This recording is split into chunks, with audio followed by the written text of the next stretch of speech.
Good morning दोस्तों, मैं ज्ञान रतन यूपीएससी टाइम्स में आप सभी का स्वागत करता हूं। दोस्तों 1000 प्रश्नों के उत्तर की सीरीज में आज हम तीसरे क्वेश्चन की तरफ बढ़ रहे हैं और देखते हैं तीसरे क्वेश्चन के क्या आंसर होगा और किस प्रकार से तीसरे क्वेश्चन को हमें देखना है और किस प्रकार से उसका आंसर देना है। तो दोस्तों, क्या अशोक की विदेश नीति सफल मानी जा सकती है? तो विदेश नीति के बारे में पूछा गया, अशोक की सफल मानी जा सकती है। पैमाना मापदंड हासिल कर रहा है, बोल रखा है कि सफल मानी जा सकती है। ये आपके ऊपर छोड़ा गया है कि आप सफल माने या ना माने, मतलब एक तरह का मूल्यांकन आपके ऊपर डाला गया है। वर्तमान समय में अशोक की विदेश नीति की प्रासंगिकता और आज के समय में प्रासंगिकता क्या है।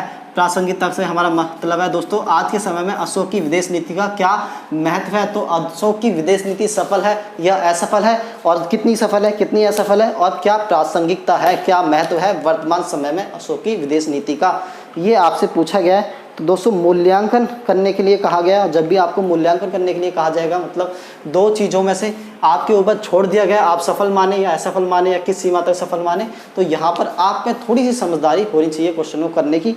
तो यहाँ पे हम देखते हैं इस क्वेश्चन का आंसर हम किस प्रकार से करेंगे। तो दोस्तों, उत्तर करते हैं हम, और जब हम इसका उत्तर करेंगे तो हम देखेंगे क्या अशोक की विदेश नीति सफल मानी जा सकती है। सबसे पहले छोटा सा इंट्रोडक्शन लिखेंगे कि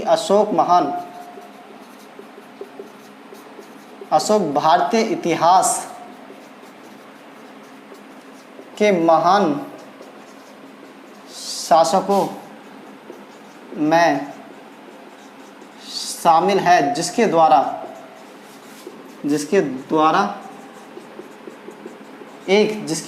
एक कह सकते हैं इस प्रकार की बेहतरीन विदेश नीति की स्थापना से अच्छा शब्द यहाँ पर शुरुआत रहेगा, शुरुआत की गई, जो आज भी विद्वानों, जो आज भी कह सकते हैं रुचि का विषय, जो आज भी रुचि का विषय है। तो अशोक भारतीय इतिहास के महान शासकों में शामिल है, जिसके द्वारा एक इस प्रकार की विदेश नीति या फिर बेहतरीन विदेश नीति की स्थापना या शुरुआत की गई, जो आज भी रुचि का विषय है, जो आज भी पढ़ने का विषय है, जिसे आज भी पढ़ा जाता है। तो हम देखते हैं कि अशोक की विदेश नीति को, अशोक की विदेश नीति की सफलता व असफलता दो बिंदुओं को आधार बनाकर समझी जा सकती है। दो बिंदुओं को आधार बनाकर समझी जा सकती है। जैसे दोस्तों, जैसे कौन से दो बिंदु है जिसके आधार पर हम कह सकते हैं कि अशोक की विदेश नीति सफल है या असफल है। तो देखेंगे सबसे पहला साम्राज्य, अशोक के साम्राज्य की सीमा, शांति व स्थिरता। क्या अशोक की विदेश नीति इतनी सक्षम थी, इतनी सफल थी कि उसने अशोक के साम्राज्य की सीमा पर, मतलब साम्राज्य के जो अंतिम छोर होता है, साम्राज्य की सीमा पर शांति बनाए रखी और अशोक के साम्राज्य में स्थिरता बनाए रखी। तो दोस्तों, हम देखेंगे अगर अशोक की विदेश नीति की सफलता का मापदंड अशोक के साम्राज्य की सीमा पर शांति व साम्राज्य की स्थिरता के पक्ष में देखी जाए तो अशोक की विदेश नीति असफल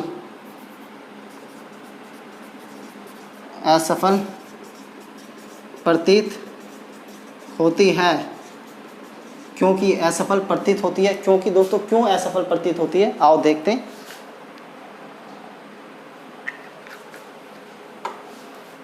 क्योंकि अशोक की मृत्यु के कुछ समय पश्चात ही अशोक के साम्राज्य का पतन हो गया तथा एकाएक एक विदेशी आक्रमण हुए। संभवतः अशोक की विदेश नीति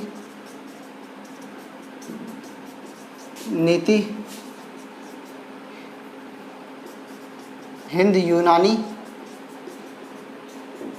शासकों को प्रभावित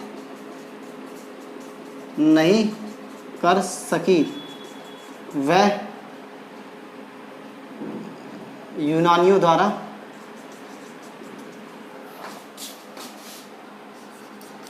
द्वारा साम्राज्य पर आक्रमण किए गए।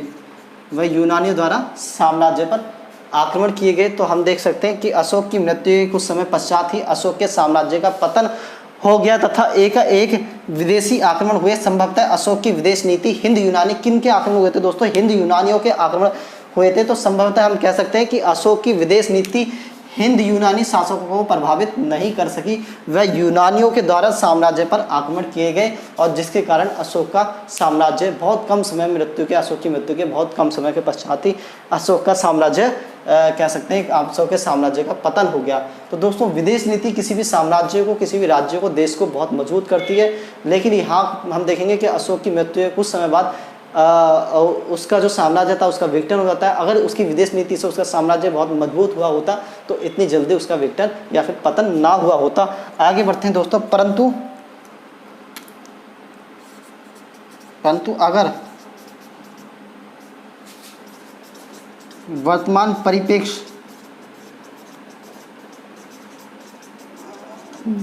परिप्रेक्ष्य में अशोक की विदेश नीति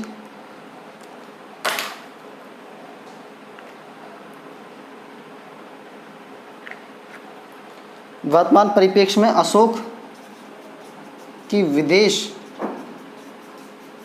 नीति का मूल्यांकन करें तो यह बहुत अधिक सफल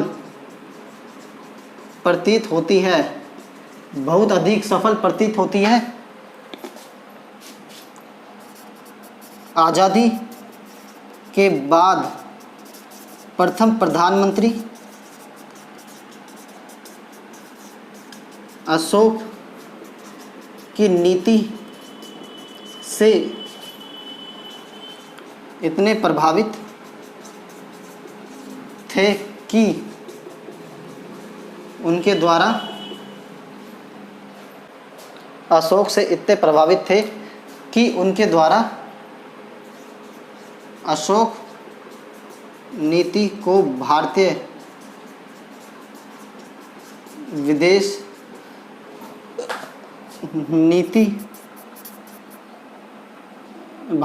नीति में महत्वपूर्ण स्थान दिया गया। भारत की गुटनिरपेक्षता की नीति, भारतीय गुटनिरपेक्षता की नीति, पंचशील का सिद्धांत व गुजराल डॉक्ट्रिन में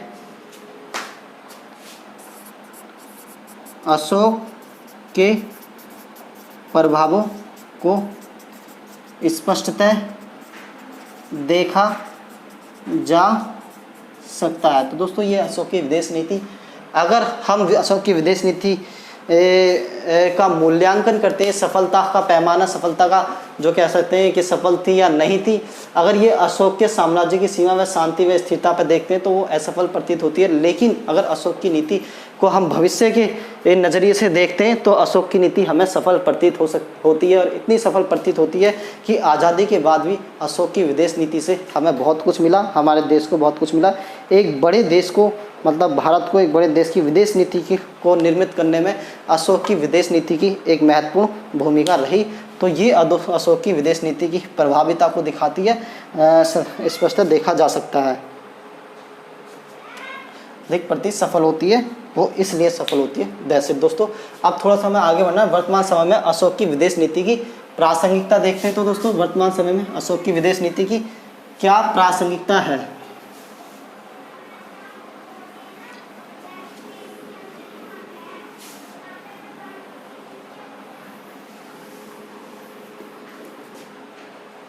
तो दोस्तों हम देखेंगे कि वर्तमान समय में अशोक की विदेश नीति बहुत हद तक बहुत प्रासंगिक प्रतीत होती है जब तक वैश्विक स्तर पर युद्ध एवं संघर्ष, सामाजिक व धार्मिक तनाव बना रहेगा, तब तक अशोक की विदेश नीति की प्रासंगिकता बनी रहेगी। तो दोस्तों अशोक की विदेश नीति की प्रासंगिकता बनी रहेगी जब तक वैश्विक स्तर पर युद्ध एवं संघर्ष, सामाजिक व धार्मिक तनाव बना रहेगा, तब तक अशोक की विदेश नीति की कह सकते हैं प्रासंगिकता बनी रहेगी। और इसके अलावा अगर हम देखते हैं अशोक की विदेश नीति में, तो हम कह सकते हैं वर्तमान समय अशोक की विदेश नीति बहुत प्रासंगिक प्रतीत होती है जब तक वैश्विक स्तर पर युद्ध एवं संघर्ष, सामाजिक व धार्मिक तनाव बना रहेगा, तब तक अशोक की विदेश नीति की प्रासंगिकता बनी रहेगी। इसके अलावा दोस्तों आगे बढ़ते हैं। तो आगे हम लिख सकते हैं कि कोई शासक जिसकी नीतियाँ अपने समय के लिए कोई शासक जिसकी नीतियाँ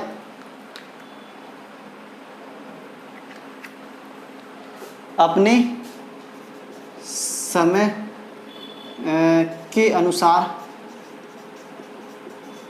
महत्वपूर्ण होती हैं, वह महान शासक होता है। परंतु जिसकी नीतियाँ भविष्य के लिए भी महत्वपूर्ण हो, वह महानतम शासक कहलाता है। इसी प्रकार अशोक की विदेश नीति अधिक भविष्योन्मुखी व नैतिक थी, जिसकी आवश्यकता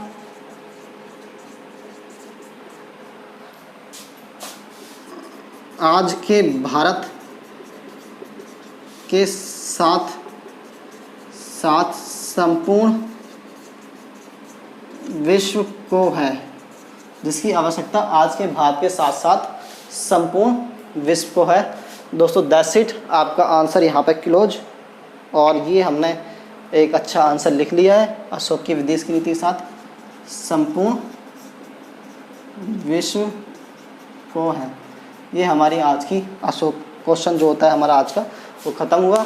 दोस्तों आशा करता हूँ आपको अच्छे से समझ में आया होगा। धीरे धीरे आपको बहुत सारे क्वेश्चनों की राइटिंग प्रैक्टिस हो जाएगी। इन वीडियो को कंटिन्यू देखते रहें। डेली एक क्वेश्चन को आप भी अपने पास से करने का प्रयास करें। दोस्तों वीडियो देखने के लिए धन्यवाद। वीडियो को लाइक करें, शेयर करें। आपको किसी क्वेश्चन का आंसर चाहिए तो मुझे कमेंट करें और सब्सक्राइब करें, वीडियो को आगे बढ़ाएं। थैंक यू दोस्तों, थैंक यू फॉर वॉचिंग।